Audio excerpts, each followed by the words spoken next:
힘차게 불러 영원히 주를 찬양하리. 대산을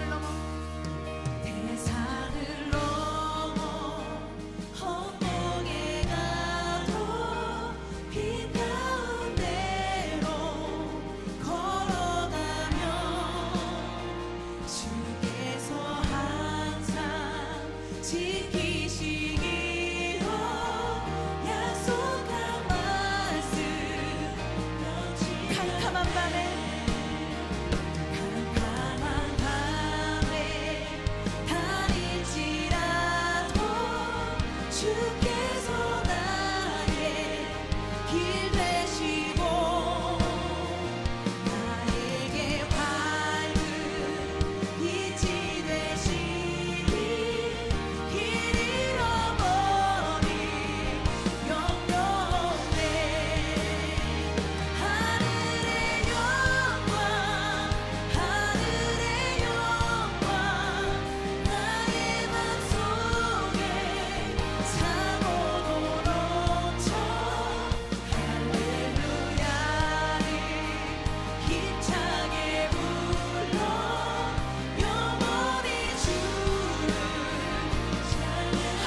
그 빛 가운데 초청하신 그 주님께 감사와 영광의 박수를 드리겠습니다.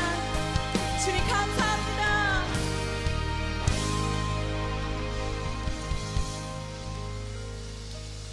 고린도전서 10장 31절부터 33절 같이 한번 읽습니다. 그런즉 너희가 먹든지 마시든지 무엇을 하든지 다 하나님의 영광을 위하여 하라. 유대인에게나 헬라인에게나 하나님의 교회에나 거치는 자가 되지 말고 나와 같이 모든 일에 모든 사람을 기쁘게 하여 자신의 유익을 구하지 아니하고 많은 사람의 유익을 구하여 그들로 구원을 받게 하라. 고린도전서 10장 31절부터 33절까지 말씀 같이 봤습니다. 무엇을 하든지 하나님의 영광을 위해서 하라. 먹든지 마시든지 무엇을 하든지 하나님의 영광을 위해서 하라 그랬고, 자신의 유익을 구하지 아니하고 많은 사람의 유익을 구하여 그들로 구원을 받게 하라 그렇게 말씀을 했습니다. 사람이 살면서 뭘 하잖아요. 뭘 이렇게 하며 살잖아요. 우리가 뭘 하며 사는데 그때 우리가 왜 하느냐 이유를 모르면 그 의미를, 그러니까 왜 하는지 그 이유를 모르면은 우리가 뭘 할 때 굉장히 목표 지향적으로 가겠죠. 그러니까 뭐 내가 뭘 해야 되겠다 그러면 계속 그걸 함으로써 성취하려고 그러는 거잖아요. 그죠? 근데 왜 하는지를 알아야 될 거 아니에요. 왜 하는지 이유를 알아야 될 거 아니에요. 목적. 먹는 거, 마시는 거, 그래 잘 먹고 잘 살자. 그게 우리의 목표라면 실제로 잘 먹고 잘 살았을 때 내가 왜 잘 먹고 잘 살아야지? 그 왜라고 하는 의미를 거기에다가 부여하지 못하면, 그 목적을 부여하지 못하면 잘 먹고 잘 사는 것이 우리에게 큰 의미가 없단 말이에요. 그러면 뭐 어떤 사람도 잘 먹고 잘 살아요. 이 사람도 성공했다고 해서 잘 먹고 잘 살고, 근데 잘 먹고 잘 사는 게 목표가 됐으니까 그게 다 이루어지면 왜라는 의미가 없으면 그것으로 완성이 된 거잖아요. 끝났잖아요. 그러니까 성취감, 자기가 이렇게 잘 먹고 잘 살게 되었다, 끝, 이렇게 된단 말이에요. 그러니까 성취하고 자기는 목표를 달성했으니까 성취하고 끝난단 말이지. 근데 사실은 왜 그렇게 내가 해야만 하는지를, 왜 내가 이렇게 먹어야 되고 왜 마셔야 되는지, 목표라고 하는 것하고 목적이라는 게 굉장히 다르죠. 선생님이 돼야 되겠다, 의사가 돼야 되겠다, 목사님이 돼야 되겠다, 찬양 인도자가 돼야 되겠다, 그러면 돼야 되겠다는 것은 목표지. 근데 왜 돼야 된다는 것은 목적이죠. 그러니까 목표를 따라서 살 거냐 아니면 목적을 따라서 살 거냐. 그러니까 목표를 지향적으로 산다면 목표가 이루어지면 끝이에요. 대학을 좋은 대학 들어가야지, 그리고 좋은 직장에 들어가야지, 결혼도 잘해야지, 그리고 잘 먹고 잘 살다가 그 다음에 죽어야지, 이제 이렇게 그 단계별로 목표를 세워가지고 쭉 해나간다는 거예요. 근데 왜 내가 공부를 잘해야지? 좋은 직장 가기 위해서. 좋은 직장은 왜 가야지? 잘 먹고 잘 살라고. 잘 먹고 잘 사는 건 왜 잘 먹고 잘 사는 거지? 그게 나의 인생의 전부니까. 그래, 잘 먹고 잘 살다가 어디로 가지? 너의 목표, 어디 마지막 종착역은 어디지? 죽음. 이렇게 되는 거죠. 그러면 이 사람은 목표 지향적으로 살다가 결국 죽는 거 아니에요, 우리가. 근데 성경은 우리에게 너 먹든지 마시든지 무엇을 하든지, 무엇을이란 말은 먹고 마시는 것으로 끝나는 게 아니라 우리가 목표를 세워서 뭔가 이루고 행하고 하는 모든 것을 말하는 거잖아요. 그거를 할 때 목적이 있어야 된다는 거예요. 왜 해야 되는지를 알고서 해야 된다는 거예요. 그래서 그 왜라고 하는 목적이 뭐냐? 성경에 보니까 하나님의 영광을 위해서 해라. 너 자신을 위해서 하지 말고 하나님의 영광을 위해서 해라. 그럼 나는 뭐야? 그럼 하나님의 영광으로 살다가 나는 소모품으로 하나님의 영광을 위해서 살다가 나는 인생 마치는 자가 되는 거예요? 그게 우리가 이 땅에 태어난 목적이에요?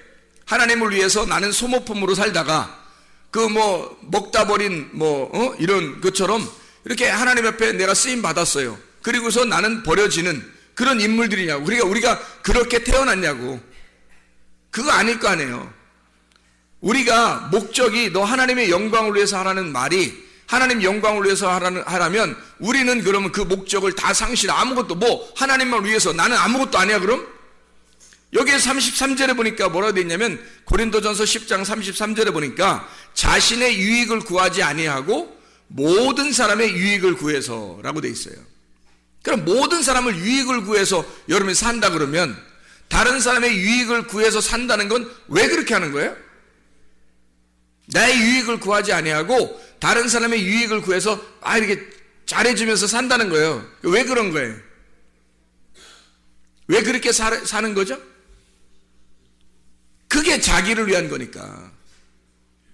그게 자기를 위한 거니까. 남에게 유익을 주는 것이 곧 자기를 위한 거니까. 자, 생각해봐요. 주변에 지금 여러분 가족도 있고 자녀도 남편도 아내도 부모도 친구도 성도들도 목사님도 옆에 쭉 내 주변에 있는 모든 게 결국 누구라? 결국 누구예요? 나예요. 나를 존재케 하는 이유란 말이에요. 내가 나로서 존재하는 이유가 이 사람들 때문이에요. 아니 세상에 아무도 없으면 내가 왜 살아? 아니 세상에 아무도 없는데 내가 왜 사냐고. 살 이유가 없잖아. 나 혼자인데? 혼자인데 나 혼자 왜 살아요? 다른 사람이 있음으로써 그 사람이 나를 비추는 거울이 되는 거예요. 그래서 그 사람들을 보면서 나를 발견하고 그 사람들에게 내가 잘해줌으로써 나에게 잘해주는 거죠. 왜냐하면 내가 그 사람들에게 잘해줬을 때 거기서부터 상대적으로 나한테 악하게 행동하겠냐 이거야. 다른 사람의 유익을 구하는데 그 사람들은 나한테 악하게 구하겠어요?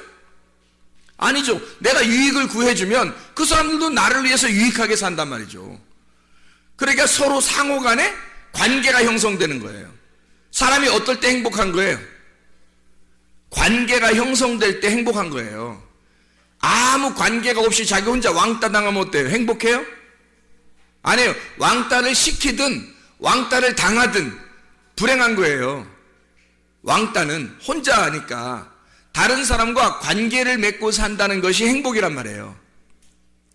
다른 사람과 관계를 맺을 때, 자, 다른 사람에게 유익을 주면 어떤 현상이 벌어져요? 유익을 줬어. 그러면 그 사람들이 막 기분 나빠해요? 막 내가 유익하게 했어요. 다른 사람을. 뭐 돈도 빌려주는 것도 뭐 안 갚아도 된다고 하면서 이렇게 빌려주고, 뭐 자동차도 고쳐주고, 뭐 물도 마시게 해주고, 먹을 것도 갖다 막 주고, 떡 만들면 혼자 먹지 않고 옆 갖다 주고, 막 이렇게 했어요. 좋게 막 다 해줬어요. 뭐 또 교회도 나오게 해서 구원도 받게 하고 천국에 가게도 막 만들어줬어요. 이렇게 다 했단 말이에요. 예를 들어서. 그러면 그렇게 했을 때 자기한테는 어떤 현상이 벌어지겠어요? 그렇게 했을 때 자기한테 그 사람들이 이 사람한테 기분 나빠해요? 아니면 어떻게 잘 해준 사람한테는 어떻게 해줄까? 잘해주죠. 그냥 잘해주는 게 아니죠. 잘 해줄 때, 자, 우리가 우간다에 우물을 파면 그 우간다에 있는 사람들이 그거 막 대부분 운대요. 우물을 파면 그 동네 사람들이 그 물을 먹는 것에 대한 그 감사가 너무 이렇게 속에서 복받쳐서 막 울면서 이 우물을 먹는답니다. 울면서. 그러면 우리가 그렇게 이렇게 잘해줬을 때 그 사람들에게는 뭐가 있는 거예요? 우리한테 뭐가 돌아와요? 가만히 아무것도 안 돌아와요? 아니에요. 그들의 감격이 우리에게 돌아온다고요. 그들의 감탄이 우리에게 돌아온다고. 그렇죠. 그들의 감사가 우리에게 돌아온다고요. 그러면 어떻게 행복해요? 아니면 불행해요? 행복한 거지. 내가 유익을 하게 해줬는데 그 사람으로부터 감사가 돌아왔어요.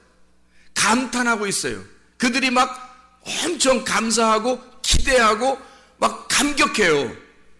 그러면 우리가 살아있는, 내가 살아갈 존재, 이유를 발견하게 되는 거죠. 아, 내가 진짜 행복하다. 그러면서 내가 이것 때문에 살지. 내가 이렇게 하니까 너무 행복하고 내가 살아갈 이유를 발견했다. 그런 사람들 많죠. 다른 사람들의 감격함을 보고서 다른 사람들이 나 때문에 감탄하는 것을 보고 은근히 자기 자신을 어떻게 해요? 막 밑에 깔아지는 것 같아요. 뭔가 우리를 세워주는 것 같아요. 세워주는 거죠. 우리는 그 사람에게 유익하게 함으로써 나를 밑으로 내렸더니 그 사람들이 우리에게 감사함으로써 위로 올리더라는 거죠. 그러면 그게 어떻게 그 사람들, 다른 모든 사람들보다 내가 어떻게 됐다는 거예요? 우월감을 가졌다는 거예요? 아니면 막 비천해졌다는 거예요? 우월감을 갖게 되는 거죠. 여러분, 가정에서 남편이 인정하는 아내, 기분 좋을까 안 좋을까요? 기분 좋죠. 반찬을 만들어줬는데 남편이 아우 막 나는 딴 데 식당에서 먹고 싶지가 않아. 우리 집에서 먹는 게 너무 행복하고 맛있어. 그러면서 세상에 손이 어떻게 된 거야? 손이 어떤 손이길래 이렇게, 이건 마법의 손이야. 어떻게 만든 거야? 혹시 손 안 씻고 만드는 거야? 짠내가 딱딱 들어가면서 맛을 그렇게 맛나, 다시다 같은 게 안 들어가도 될 만큼 이렇게 맛이 잘 정교하게 이루어진 게 혹시 손을 안? 왜 이렇게 맛있는 거야? 도대체가 당신이 된장국을 끓이면 된장국을 끓인 대로, 반찬 멸치를 하면 멸치 있는 대로, 세상에 이게 무슨 궁중 음식 같고 천국의 음식 같은 거야, 막. 아니, 하늘에 만나가 있다면 이 땅에는 이 멸치가 있다. 하늘에 만나가 있다면 이 땅에 무슨 그 된장국이 있다, 멸국이 있다, 막 이렇게 한다면 부인이요, 그 다음번에 반찬 만들 때 연구할까 안 할까요? 연구를 당연히 하겠죠. 왜냐면 이렇게 감탄하는 남편이 있는데 세상에 연구 안 하겠어요? 그래, 밖에 나가서 남편이 뭔가 일이 막 힘들게 하고 돌아왔는데 일이 그래도 어느 정도 성취가 있었어요. 그래서 집에 와가지고 나 오늘 참 이렇게 오더도 따고 일이 어떻게 오늘 좀 잘 풀렸네. 당신 집에서 기도했는가 봐. 근데 이 부인이 여보 얼마나 이렇게 힘들게 하고 우리 먹여 살린다고 이렇게 힘들게 하고 돌아와요. 진짜 당신 우리 아빠는, 우리 남편은 짱이야. 강아지 이름 부르는 거 아닙니다. 짱이야. 진짜 대장이야. 우리 집에서는 최고 임금님이야. 내 당신 뭐 해줄까? 어떻게 해줬으면 좋겠어? 당신 진짜 얼굴 보는 것만 해도 행복해. 자, 그 남편이 그 다음번에 일찍 집에 들어오고 싶을까 안 할까? 일찍 들어오고 싶겠죠. 감탄을 받았으니까, 감격함을 받았으니까, 감사를 받았으니까 자기가 지금 살아있다는 게 느껴져 안 느껴져? 느껴지는 거죠. 딴 데 가겠어? 집에 들어오고 싶지? 딴 데 안 가는 거야. 집에 들어와서 또 인정받고 싶은 거야. 무슨 좋은 일만 생기면 꼭 집에 와서 얘기하고 싶은 거야. 부인이 막 감사하니까, 막 감격해 하니까. 자, 자녀가 공부를 잘 해왔어요. 대부분 초등학교 때는 공부 잘 하잖아요. 잘 해왔어요.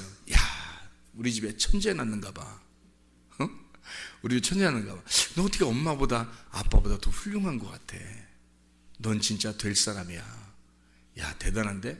이 아이가 다음번 공부 더 잘할까 못할까? 더 잘하고 싶은 거예요. 왜? 칭찬을 받았잖아. 감사하잖아. 감격을 받았잖아. 사람은요, 이렇게 감탄을 먹고 사는 동물이란 말이에요. 사람 이런 감탄을 먹고 사는 동물이라고. 목사가 설교했는데도 자고 막 이렇게. 그럼 목사 설교하고 싶겠어? 생각을 해봐요. 피드백이 있어야지. 이 반응이라는 게 있는 거야. 반응이. 피드백이 있어야 되는데 전혀 그런 게 없어. 그럼 설교하고 싶게 혼자 떠드는 거야. 이 사람들이 지금 말씀을 듣고 있는 건지 안 듣고 있는지 알 수가 있어야지. 근데 막 피드백이 되는 거야. 막 좋아하고 얼굴 표정도 막 좋고 막 졸린데도 막 안 졸리려고 막 하고, 분명히 피곤한데 막 안 졸리려고 막 하고, 그 다음에 막 아멘 감사해요 막 이렇게 말씀을 듣는다면 목사 설교 저절로 나오죠. 그렇지 않겠어요? 선생님도 감격을 받고 싶어 하고요. 학생도 감격을 받고 싶어 하고요. 자녀들도 감격을 받고 싶어 하고, 남편도 아내도 부모도 다 감사를 받고 싶어 한다고요. 그게 왜 그러냐면 자기가 살아있는 존재 이유를 깨닫기 때문입니다. 살아있는 목적. 자, 우리가 다른 사람에게 왜 유익하게 해요? 그들의 감탄을 보고 싶어서 그런 거예요. 이해하겠습니까? 결국 누구를 위한 거예요? 자기의 살아있음을 보고 싶은 거예요. 자기가 살아있음을, 그 존재 이유를 발견하기 위해서 내가 나의 존재 이유를 발견하게 된다는 거지. 다른 사람에게 유익하게 함으로써 그 사람들의 감사와 감탄을 통해 나는 살아있음을 깨닫는 거죠. 자, 행복이라는 게 뭐예요? 행복이라는 게 뭐예요? 영혼이 살아 숨쉬는 게 행복이란 말이에요. 나의 영혼이 기뻐하고 나의 영혼이 즐거워하고 내 영혼이 살아있는 것 같은, 내 영혼이 살아 숨쉬는 것 같은 거, 이게 행복이란 말이에요. 여러분, 육체적으로 밥 먹는 것도 행복이지만, 뭐 마시는 것도 행복이지만, 잠자는 것도 행복이고, 노는 것도 행복이지만, 운동하는 것도 행복이지만, 진짜 행복은 우리의 영혼에 살아 숨쉬는, 내 영혼이 진짜 살아있다는 걸 깨달을 때 그게 행복이란 말이에요. 하나님은 그렇게 우리를 창조하셨다고. 그래서 감사하는 사람, 내가 유능한 사람이 됐다, 내가 우월한 사람이 됐다, 내가 그래도 나 괜찮은 사람인가 봐, 이런 느낌이 들을 때, 그럴 때 이 세상에서 내가 살아갈 용기가 나고 존재 이유를 발견한단 말이에요. 그래서 하나님은 그걸 미리 아시니까 고린도 전서를 통해서 바울이 이렇게 쓰는 거예요. 너 하나님의 영광을 위해서 모든 것을 전념해봐라. 그게 너의 삶의 목적이 될 것이다. 그리고 그 삶의 목적을 위하여 너는 모든 것을, 모든 사람에게 다른 사람을 유익하게 함으로써 살아봐라. 그러면 너의 존재를 발견하게 될 것이다, 이 말이에요. 그렇게 사람들은 반대로 자기를 위해서 살아요. 나의 유익이 무엇일까? 나의 유익이 무엇일까를 살으면 다른 사람에 의해서 감사함과 감격과 감탄은 다른 사람에게서 오는 건데 그게 안 오는 거예요. 그게 안 오니까 자기 혼자 왕따가 되는 거야. 혼자 외롭고 혼자 알아줘야 되고 혼자 자기를 바라봐야 되니까 얼마나 힘드냐고. 그러니까 다른 사람과 더불어 관계가 없잖아요. 관계가 없으니까 행복이 없는 거야. 다른 사람과 관계가 있어야 이게 행복인데, 하나님도 오죽하면 우리하고 우리가 되자 그러잖아요. 하나님도 오죽하면 그 관계를 위해서 하나님이 우리 보고 야 나하고 너 하자 이게 아니고 야 우리 하자, 우리 하자, 우리 하나님이라고 불러라, 나를 우리 하나님이라고 불러라, 그렇게 가르쳐 주잖아요. 우리한테 우리라는 말을 가장 많이 쓰는 나라가 어디예요? 세상에서 우리나라밖에 없어요. 다른 나라들은 뭐 우리나라라고 잘 안 해. 나의 나라라고 그러지 우리나라라고 잘 안 한다고. 근데 우리나라는 꼭 우리나라라고 그래. 우리 가정, 우리 집, 우리 교회, 뭐 우리 선생님, 뭐 우리 엄마, 아무나 데려다가 우리 엄마라 그래. 아무나 데려다가 우리 부인, 우리 아내야, 아무나 데려다가 일로 와봐 우리 아내. 어떻게 하자는 거야? 우리 딸, 이 사람이 난 것도 아닌데, 우리 딸, 우리 아들, 이 사람이 난 것도 아닌데, 소개시킬 때 그러죠. 우리 아들, 우리 딸, 같이 난 거야? 같이 난 거 아니잖아. 근데도 우리라는 말을 가장 많이 쓰는 나라가 아마 전 세계에서 우리나라일 거예요. 전 세계에서. 그렇게 우리를 좋아해요. 근데 이게 왜 그러냐면 우리라는 말이 들어갈 때, 우리가 될 때 행복을 느끼기 때문입니다. 하나님도 우리라는 말을 할 때 행복해해요. 그래서 우리 하나님, 그걸 진짜 알고 우리가 하나님과 내가 서로 떨어져 있는 거 아니라, 당신과 내가 서로 다른 존재가 아니라 하나님과 나는 당신에게서 나온 존재, 나는 당신의 품 안에 있는 존재입니다. 나는 당신과 하나입니다. 우리 하나님이라고 하면 하나님이 굉장히 좋아하셔요. 하나님이 우리라고 했으니까 하나님이 야 네가 나하고 떨어져 있는 게 아니라 관계를 맺고 살려고 하는구나, 나하고 같이 살려고 하는 걸 좋아하는구나, 네가 나를 우리라고 하다니 참 좋다, 행복하다. 하나님도 행복하셔요. 우리도 행복하게 되고. 우리라는 말, 그래서 관계를 떨어져서는 살 수 없으니까 사람이 그 관계에서 내가 나를 감탄할 수는 없어요. 뭐 이런 사람도 있지. 거울 쳐다보면서 자기를 잘 감탄하고 이런 사람도 있죠. 물론. 근데 그런 사람이 뭐 좀 정신적으로 안 좋은 사람들 그렇게 하잖아요. 근데 대부분은 감사와 감탄은 다른 사람이 나에게 해줘야 되는 거라고. 그럴 때 우리가 살아나는 거죠. 영혼이 살아나는 것 같은 그런 행복을 느낀단 말이죠. 행복이라고 하는 건 뭐 크게 어려운 게 없어요. 행복은 자기가 막 억압되지 않은, 뭔가 해방되고 뭔가 자유롭다, 이럴 때 행복을 느껴요. 사람은 그냥 행복하다 이럴 때, 막 뭔가 막 억압돼 있는 것 같아. 학생들 막 공부하는 거 막 억압돼 있는 거. 이 세상에서 가장 불행한 공부 학생들을 우리나라 한국 사람들이라 그러잖아요. 왜 그래요? 억압된 교실에다 막 놓고서 억압되게 공부를 시키는 거예요. 주입식으로. 그래, 이게 공부에 행복하겠냐고요. 그래, 이 사람들이, 이 학생들이 그걸 또 이겨내려고 그래요. 왜 이겨내려고 그래요?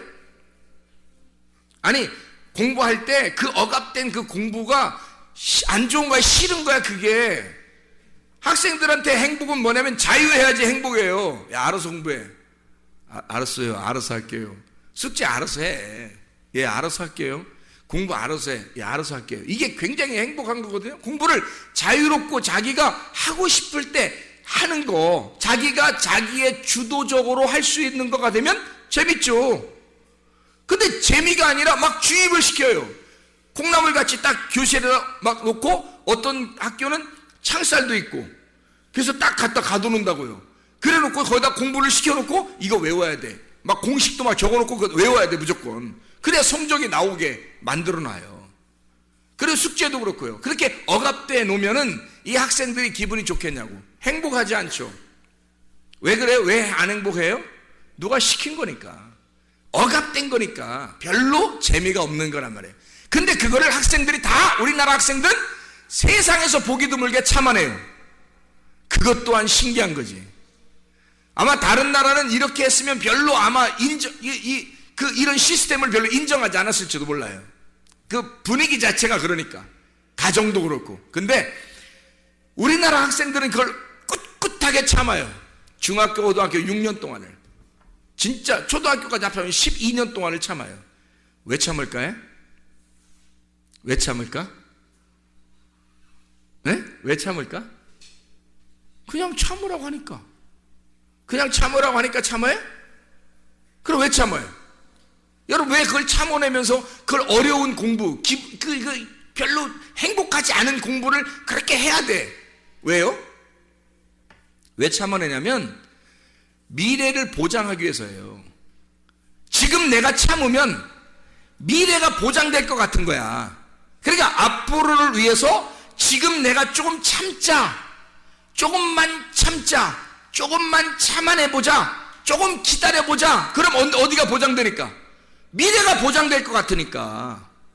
근데 미래가 지금 막 보장되는 것 같지 않다고 느껴지는 학생들도 있죠. 대학교 들어가서 서울대 학생들도 가만히 사회를 보니까 미래가 보장될 것 같지 않은 거야. 자기가 졸업해도 별로 보장될 것 같지 않은 거야. 이 세상에 이런 나라가 있었네. 내가 이런 나라에서 공부를 이렇게 열심히 했네. 근데 보장이 안 되는 거야. 그래서 우리나라를 아주 행복하지 않은 나라라고 사람들이 생각하고 있다는 거죠. 그럼 이상하잖아요. 우리는 미래를 보장받고 행복하려고, 미래에 행복하려고 공부를 했거든. 참았거든요. 내면서 공부를 했거든요. 근데 왜 미래는 보장되지 않느냐 이거야. 왜 행복하지 않느냐 이거지. 자, 좋았어요. 자, 졸업을 했어. 직장도 보장이 됐어. 결혼도 잘 했어요. 그런데 결혼 생활 막상 하고 나니까 3년 지나면 다 똑같아. 그리고 직장 생활도 세상에 막 자기의 어떤 이상적인 회사인 줄 알았는데 알고 보니까 뭐 부도가 났어요. 아니면 뭐 월급도 적게 줘요. 아니면 뭐 회사에서 자꾸 상관들이 막 자기를 괴롭혀요. 어떡할 거예요? 자기는 뭔가에 억압당했을 때 이걸 참아내면 앞으로의 인생을 자유롭고 행복할 줄 알았는데 거기서 또 억압하는 게 있더라는 거지. 가정생활을 꾸리니까 가정에서 서로 억압하죠. 직장을 가니까 직장에서 또 억압을 하죠. 이게 세상에 억압된 것이 끊임이 없는 거예요. 그래서 나 자유롭고 싶어. 그래, 너 자유해. 은퇴. 뭐 이러면 이제 그 다음부터 어떡할 거야? 그러면 더 곤란한 거야. 이게 또 더 괴로운 거야. 자기는 자유로우면 행복할 줄 알았는데 세상에 그 자유를 주지 마세요. 나에게 은퇴라는 말을 하지 마세요. 막 그렇게 할 판이란 말이에요. 자, 보세요. 이상하잖아요? 뭔가 우리는 행복을 위해서 공부했는데, 그래서 참아냈는데, 끝나고 나니까 여전히 행복한 것이 오지 않더라는 겁니다. 결혼을 해도, 직장 생활을 해도, 아니 교회 생활을 하면 행복할 줄 알았는데 교회 생활을 해도 행복한 것이 오지 않더라는 거예요. 왜 그럴까요? 억압된 내 속에 영혼이 자유를 못 맞이했기 때문입니다. 영혼의 자유함이 그 속에 있는 영의 행복이 없었기 때문이에요. 만약에 영혼의 행복이 왔어요. 영혼의 행복은 어떨 때 온다고요? 영혼의 행복은 어떨 때 온다고? 금방 얘기했는데 어떨 때 영혼의 행복이 온다고요? 아니 자유한 거, 그리고 또 어떨 때 영혼의 행복이 온다고요? 감격을 받을 때, 감사를 받을 때, 그리고 어떨 때 또 행복이 온다고요? 관계가 하나님하고 나하고 관계가 될 때 영혼의 행복이 오죠. 하나님과 관계가 없는데 언제 어떻게 죽을지 모르는데 사람이 무슨 행복이 오겠어요? 사람이 언제 어떻게 죽을지 모르는데 행복이 어떻게 오겠냐고 생각을 해보시라고. 하나님과 우리와의 관계가 가장 먼저 중요하다니까요. 그 관계가 있을 때 행복이 그 다음부터 열매를 맺는 거예요. 행복은 하나님과 나와의 관계가 없으면 행복은 안 오는 거야. 다시 말하면 하나님과 내가 하나가 안 되면 행복은 없는 거예요. 그래서 여러분 와서 성경을 왜 배우는지 알아요? 예배 왜 드리는지 알아요? 하나님과 하나 되는 방법을 배우기 위해서입니다. 하나님과 어떻게 하면 하나 될까요? 어떻게 하면 하나님과 관계를 맺고 우리가 행복할까요? 라는 거죠. 여러분, 우리가 하늘나라 올라가면 행복하겠습니까? 여기선 불행했는데 참아보자. 어느 날 우리는 하늘나라 가면 행복할 거니까 지금 참자야? 그러면 그때 진짜 행복한 것이 아무것도 할 건데, 그때 심판받아 딱 지옥 가면 어떡할 건데, 여러분. 지금은 막 찌들어, 막 힘들어, 불행하게, 난 지금 불행해도 나는 참아낼 거야. 뭐 하늘나라의 행복을 위해서. 아니 지금도 행복을 모르는데, 지금도 하나님과 관계가 없는데 어떻게 그 나라 가겠냐고 생각을 해보라고. 완전 뭔가 무슨 멍청이들 아닙니까? 지금 내가 하나님과 관계가 없는 영혼의 쉼, 영혼의 삶, 영혼이 사는 것 같은 영혼의 자유, 영혼이 살아 숨쉬는 그 자유가 없는데, 내가 그 영혼에게서 나온, 하나님의 영혼에게서 나온 내가 사람인데, 사람이 하나님과 그 영혼, 나의 본향을 찾지 못하고 하나님을 발견하지 못하고 하나님과 관계가 없이 내가 살아 숨쉬는 것 같지가 않은데 어떻게 이것이 행복하겠냐고요. 행복이 없는데 어떻게 또 행복한 나라에 가겠냐고. 지금 행복하지 않은데. 생각을 해보시라고요. 교회 와서 말씀을 듣는 이유가 바로 이것 때문에 있는 겁니다. 하나님과 관계 맺으려고. 내 영혼이 진짜 자유한가 그걸 발견하려고. 내가 사람들에게 유익하게 함으로써 내가 살아있는 존재를 발견하면서 내가 지금 살아가고 있는가. 다시 말하면 내가 확신을 가지고 진짜 무엇인가 신뢰하고, 무엇인가 내가 신뢰하는 어떤 믿음이 내가 있느냐, 내 속에 진짜 뭔가 믿는 게 있느냐 이거야. 아니 천국도 믿어야 가잖아요. 믿음이 있느냐 이거야. 진짜 내 속에는 믿음이 있는가. 그리고 내가 확신한 믿음이 있으면 어느 날 내가 그 나라에 갈 것이다 라고 진짜 소망을 가질 수 있느냐 이거야. 어느 날 그 나라에 진짜 난 간다 그 기대하고 그 나라를 갈망하고 정말로 내가 믿음, 이 확실한 믿음을 가지고 그 소망을 바라보면서 내가 거기에 지금 한 걸음 한 걸음 나아가고 있느냐 이거야. 그러면 내가 진짜 믿음 가지고 한 걸음 한 걸음 나아가고 있으니 이게 지금 얼마나 중요한 거냐 이거야. 우리가 이게 지금 여러분과 제가 교회에 오는 목적 아니겠습니까? 우리의 삶이잖아요. 그러면 이게 왜 이렇게 살아갈 때 믿음과 소망은 있는데 세상에 사랑이 없잖아요. 사랑이 없잖아요. 그럼 어떻게 해요? 믿음과 소망, 사랑 중에 그 중에 제일은 뭐라고? 사랑이라고. 고린도전서 13장 13절. 이 중에 제일은 사랑이라는 거예요. 그러면 지금 내가 현재 사랑을 받고 있는가? 지금 사랑을 받고 있는가? 내가 사랑하고 있는가? 아니, 사람들로부터 사랑받는 것도 있지만 하나님으로부터 진짜 사랑받는다는 느낌이 있는가? 또 여러분이 진짜 주님을, 하나님을 정말 사랑하고 있는가? 그런 느낌이 여러분 속에 진짜 있는가? 이 사랑이라고 하는 건요, 내가 연구해 보니까 사랑이라는 건 뭔가 막 이렇게 기대하고 바라고 막 이러는 게 아니더라고요. 사랑을 알고 보니까 그냥 좋아하는 거더라고. 그냥 좋아하는 게 사랑하는 거더라고요. 잘 생각해 봐요. 자, 막 내가 열심히 뭔가 해서 이 사람의 기대에 맞추어 가지고 이 사람으로부터 내가 좀 인정받기 위해서 막 하려면 얼마나 힘들겠어요? 근데 그냥 좋아하는 거야. 그냥 좋아하면 사랑인 거야. 아니, 하나님이 우리한테 바라는 게 뭐 있겠어요? 뭘 바라겠어요, 여러분한테? 믿음, 소망, 사랑. 그 중에 제일은 사랑이라. 뭐? 좋아하는 거. 그냥 하나님을 정말 좋아하느냐 이거지. 하나님을 그냥 좋아하는가? 하나님을 진짜 그냥 좋아하는가? 하나님이 여러분한테 뭐 달라고 했어요? 하나님이 여러분한테 뭐 기대하고 뭐 달라는 게 있었어? 하나님을 좋아하느냐 이거야. 하나님을 진짜 그냥 좋아하느냐 이거야. 그냥 조건을 내거는 게 아니에요. 사람들이 조건을 내걸면 그게 종교가 돼버리는 거야.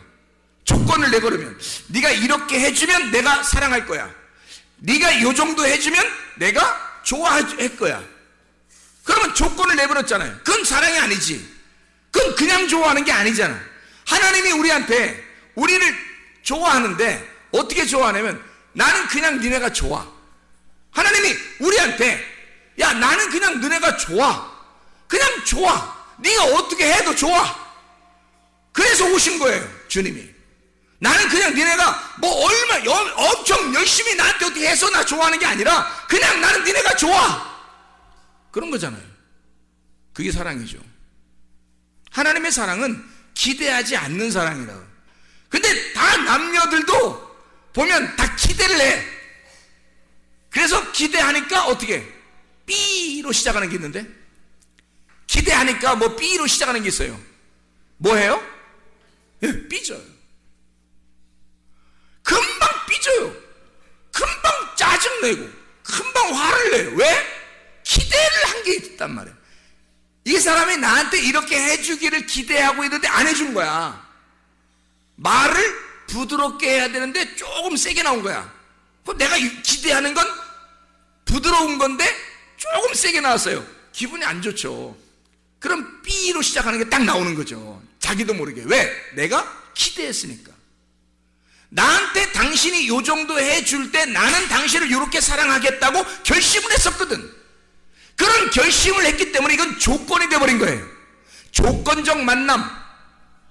그냥 좋아서 만난 게 아니라 그냥 좋아하면 이런 조건들이 별로 없어져요. 사실은 그렇지 않아요?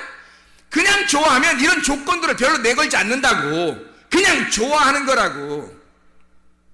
내가 우리 집사람하고 같이 어디 갔다 오면서 그냥 내가 그랬어요.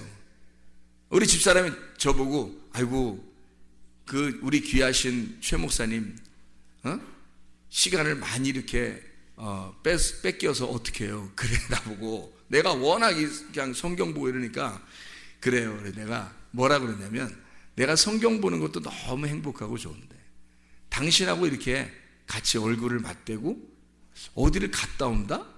나 너무 행복해. 그냥 쳐다보가도 행복해. 나 당신한테 별로 기대하는 게 없거든. 난 당신한테 별로 기대하는 게 없어. 나는 많이 채워져 있거든요. 결핍이 별로 없습니다.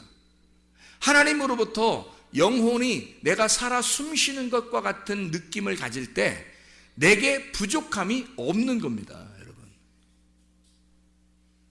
이게 시편 23편 1절의 말씀이에요. 여호와는 나의 목자시니 내게 부족함이 없으리로다 이거예요. 내게 부족함이 없으리로다. 내가 바라는 게 없다 이 말이에요. 내가 결핍이 없다. 내가 부족함이 없다. 내가 뭐 크게 기대할 만한 게 별로 없다. 왜? 다 채워져서. 여호와가 나의 목자가 되셔서 채워지니까 영혼에 쉼이 있단 말이에요. 영혼이 그냥 살아 숨 쉬는 것 같단 말이에요. 영혼이 살아있는 것 같단 말이에요. 그러니까 그냥 좋은 거예요.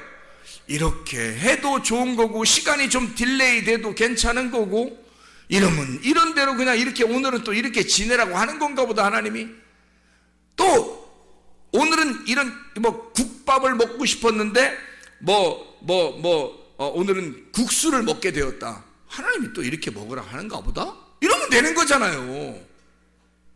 빵을 먹고 싶었는데 밥을 먹게 되었다. 그렇게 밥을 먹고 싶었는데 빵을 하나 놓고 아무것도 없더라. 아이 뭐 그것도 괜찮잖아요. 기대하는 것이 내 속에 크게 없으니까, 내가 바라는 것이 별로 없으니까. 근데 상대방은 여전히 뭔가 바라는 게 있을 거란 말이죠. 그러니 결핍이 없는 사람이, 채워진 사람이 채워지지 않은 사람을 위해서 살아가는 거예요. 그게 남의 유익을 구하여 살아라 그런 말입니다. 남의 유익을 구하여 살아라. 너는 채워졌으니 너를 위해서 살지 말고 다른 사람의 유익을 구하면서 살아라. 그게 너를 발견하면 너의 채워짐을, 너의 존재 가치를 발견하게 될 것이다 라는 말이죠. 한마디로 말하면 관계 형성입니다. 하나님과 먼저 관계가 형성되어 있느냐, 우리가 하나님과 진정한 관계가 형성되어 있느냐, 특별히 하나님이 나를 그냥 좋아하시는가, 그걸 내가 성경을 통해서 발견했는데, 그러니까 너무 좋은 거예요. 하나님이 너무 그냥 좋은 거예요. 나는 하나님을 그냥 좋아하는가 점검하는 거죠. 나는 그냥 하나님을 그냥 좋아서 이렇게 살아가고 있는가. 오늘도 전사하고 얘기하면서 진짜 하나님을 우리가 발견하게 되고 하나님과 우리가 하나님을 알게 되면, 그럼 이게 둘로 나누어지지 않는다. 물질과 하나님을 겸하여 섬길 수 없다는 말을, 이게 이해가 안 됐었는데 이게 이해가 되더라. 무슨 말인가. 자, 마태복음 6장 24절의 말씀에 하나님과 재물을 겸하여 섬길 수가 없다 이렇게 되어 있어요. 그 말은 두 개 겸상하듯이 두 개를 이렇게 놓고 두 개로 섬길 수가 없다는 말이에요. 그럼 뭔가 하나가 돼야 되잖아. 하나가 돼야 섬길 거 아니에요. 그죠? 둘 중에 하나를 섬겨야 되니까 물질을 섬기든지 하나님을 섬기든지 뭐 하여튼 하나를 섬겨야 되잖아. 이 두 개로 됐으면 어떻게 두 개를 섬기겠냐고. 그래서 이 두 개를 하나로 만들어야 요 하나를 섬길 거 아니에요. 그래서 요걸 딱 합쳐서 너희가 두 개로 섬기지 말고 요걸 하나로 보라는 거예요. 하나로. 그러면 어떻게 보라는 거예요? 물질이 하나님이고 하나님이 물질이 된다는 거지. 그럼 어떻게 물질이 하나님대로 하나님 물질이 돼요? 우리가 둘 중에서 뭘 선택하니까? 물질이 아니라 하나님을 선택하니까, 내가 물질을 선택했다면 물질을 바라보는 나의 눈으로 하나님을 바라보게 될 것이고, 이 세상을 바라보게 될 것이고, 하나님을 선택했다면 하나님의 눈을 가지고 물질을 바라보게 되고 세상을 바라보게 된다는 거죠.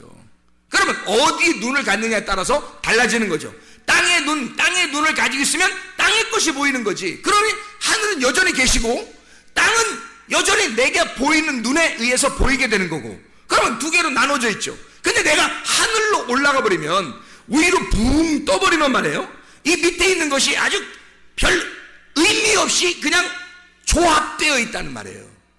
이게 우리가 이 땅에서 막 땅을 쑤셔 들어가 땅에서 이렇게 막 나누어서 이렇게 옆에 사람들을 보니까 다 나누어져 있는 것 같지만, 우리가 하늘 위로 쭉 올라가 버리면 밑을 이렇게 보면 지구도, 우주선을 탄 사람들이 이렇게 밖에서 이렇게 보면 지구가 어떻게 되더래? 파란 별처럼 보인다 그러잖아요. 그냥 이렇게 뭉쳐있는 하나의 공처럼 보인다는 거 아니에요. 하물며 비행기만 타고 올라가도 밑에 있는 아파트나 뭐 집이나 이런 것들이 다 무슨 성냥각처럼 이렇게 세워져 있고, 자동차 뭐 솔직히 자동차 막 지나다니는 거 막 슉슉슉 다녀요. 위에서 이렇게 비행기 타고 위에서 이렇게 보잖아요. 유리창으로, 비행기 유리창으로 보면은 무슨 개미들이 왔다 갔다 하는 것 같아요. 개미들이. 하물며 사람도 진짜 잘 안 보여요. 더 높이 올라가면 그냥 막 왔다 갔다 한다. 이렇게 하늘 위에 올라가서 요걸 바라보면 이것이 하나의 뭉쳐진 덩어리로 보인단 말이에요. 다시 말하면 땅은 하늘에서 나온 존재라는 거지. 땅은 하늘에서 나온 존재니까 하늘에 올라가 버리면 땅을 알게 되는 거예요. 근데 땅을 내려와 있으면, 우리가 땅에 있으면 하늘은 여전히 하늘 저쪽에 있다고. 그러니까 땅에서 본 눈은, 우리의 눈은 두 개로 보이는 거고, 하늘 위에서 본 눈은 하늘에서 우리를 바라보면 하나로 보이는 거지. 자기로부터 나간 땅이 조합된 하나의 덩어리니까 자기로부터 나간 자기의 눈에 다 들어와 있는 하나의 덩어리란 말이에요. 그러니까 하늘 안에 포함된 땅이 되는 거죠. 이해가 돼요? 그래서 보세요. 물질과 하나님을 어떻게 하나로 섬기느냐면 이렇게 하는 거예요. 물질이라고 하는 건 우리 모든 사람들이, 교회 다니는 사람들이 물질을 뭐라고 생각하냐면 악하다고 본다 이거예요. 악하다고. 그러면 하나님은 선하다고 본다고요. 그러니까 선과 악으로 이렇게 나눠지잖아.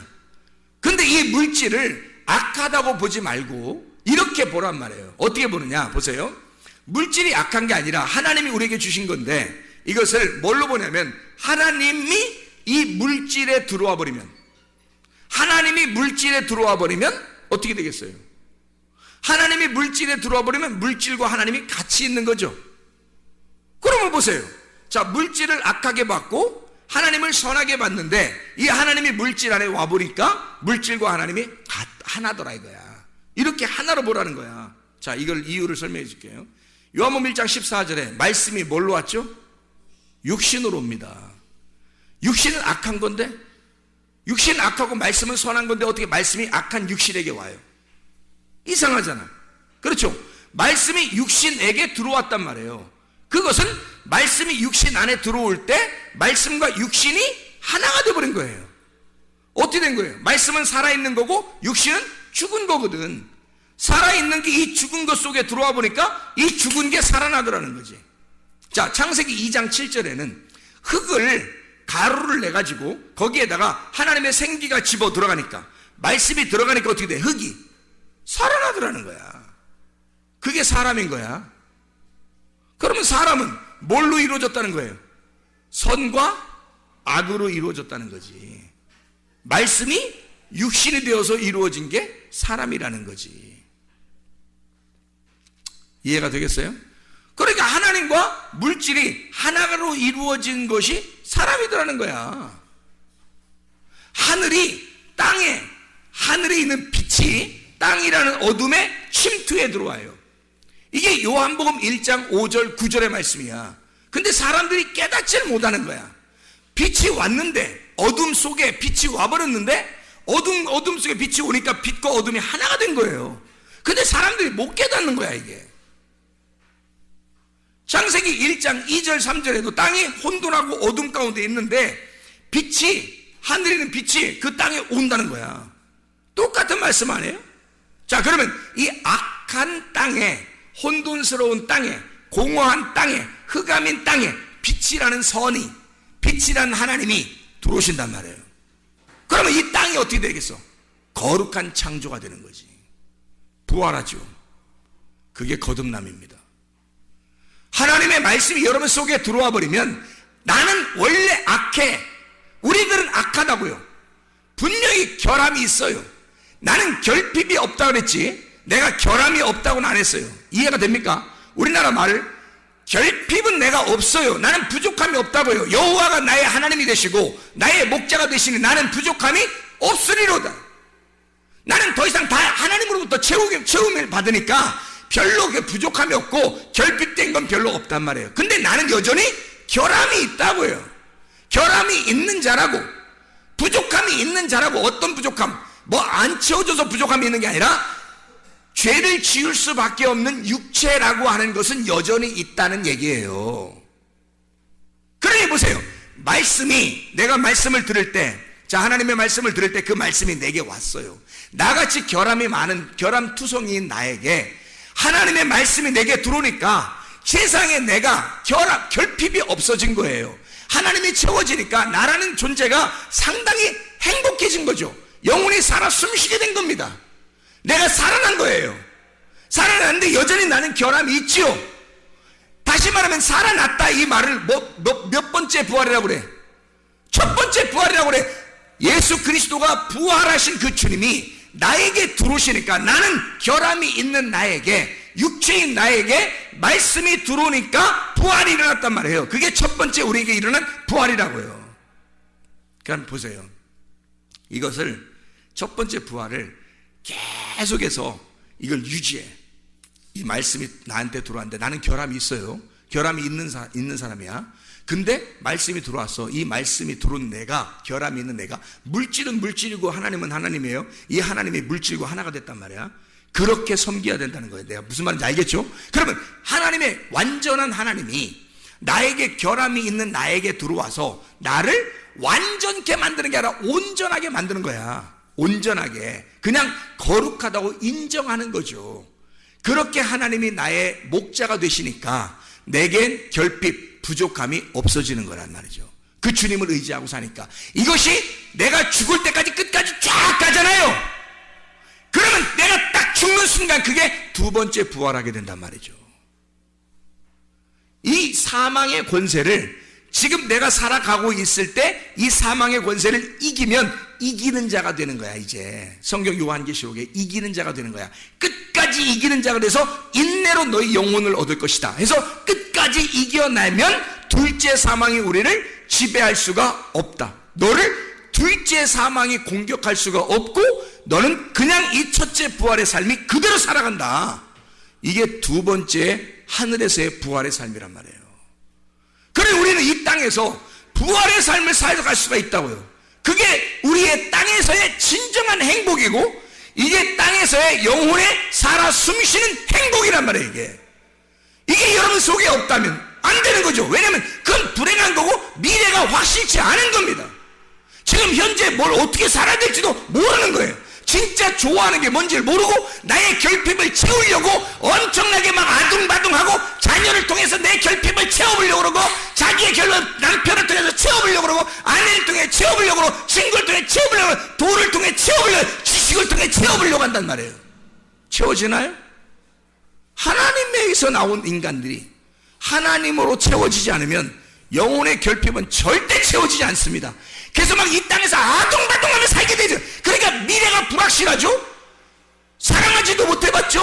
진짜 좋아서 하는 것도 없죠. 그냥 어쨌든 막 어떻게든지 뭔가 이루어야 돼 자기가. 그렇게 살아가는 얼마나 힘든 인생을 살아요. 수고하고 무거운 짐진 자들아 다 내게로 와라. 내가 너희를 편히 쉬게 하겠다. 나는 마음이 온유하고 겸손하니 멍에를 메고 와서 배워라. 주님 멍에는 쉽고 짐은 가볍다. 어떻게 될 때? 주님과 하나가 될 때. 그 주님이 같이 이 물질을 줘주신다는 거예요. 자, 물질만 바라볼 때는 하나님과 물질을 나누어서 보니까 물질을 바라보니까 우리에게 결핍이 여전히 있더라는 말이에요. 여전히. 그래서 만족을 못 줘요. 행복함이 없어요. 근데 하나님을 모시고 나니까 그 하나님으로부터 빠져나온 육체, 하나님으로부터 빠져나온 그 물질이 다 하나님 속에 있더라는 거지. 그러니 그 하나님 안에 있으니까 결핍함이 사라지죠. 그럼 더 이상 아둥바둥하며 살 필요가 없어진다는 말입니다. 그러면 학생들이 공부하는 것도 행복하게 공부할 수 있어요, 없어요? 있다는 얘기입니다.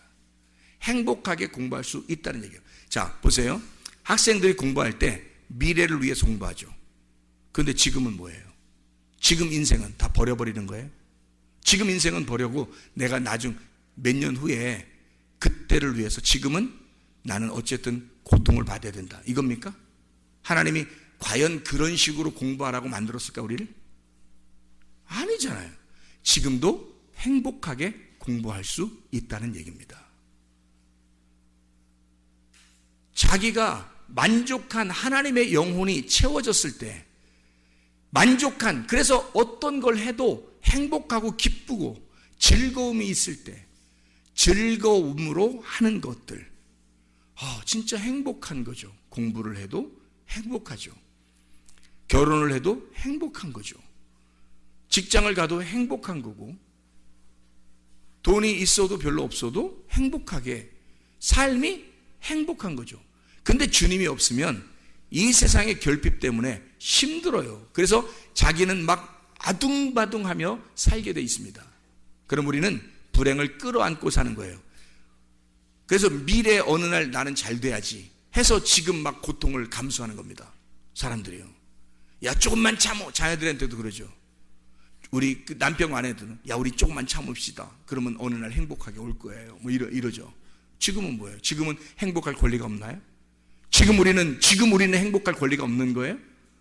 하나님은 우리에게 지금 이 자리에 주님이 와 계신다면 주님이 뭐라고 하겠냐고. 수고하고 무거운 짐진 자들아 제발 3년 후에 와라 그러겠어요? 그때 되면 행복할 것이다 그런 말 하겠냐고요. 주님이 수고하고 무거운 짐진 자들아 제발 지금 너희가 행복하고 쉬어야 한다. 지금 네가 행복해야 한다. 너는 뭔가 결핍되어 있는, 뭔가 너는 장애를 가지고 있는 거다.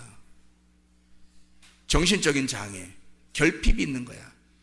뭔가 결핍이 있는 거야. 너에게 내가 들어가야 채워진다. 물질로만 가지고 있으면 얼마나 결핍하겠냐, 얼마나 힘들겠냐, 얼마나 걷어들이고 얼마나 모아야 행복하겠냐. 자, 육신 덩어리인 흙덩어리가 살아날 수 없었을 때, 그 흙덩어리만 있을 때 이것이 뭔 사람이겠냐.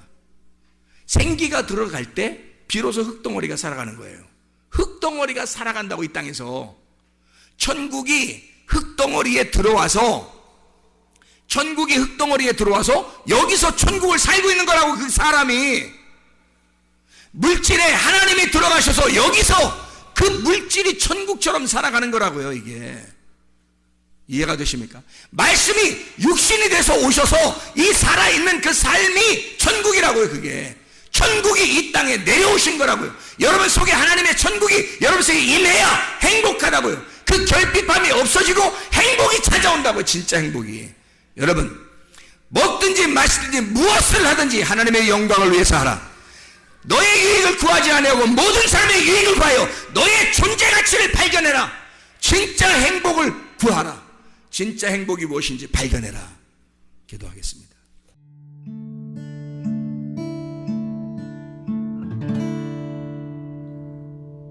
내 속에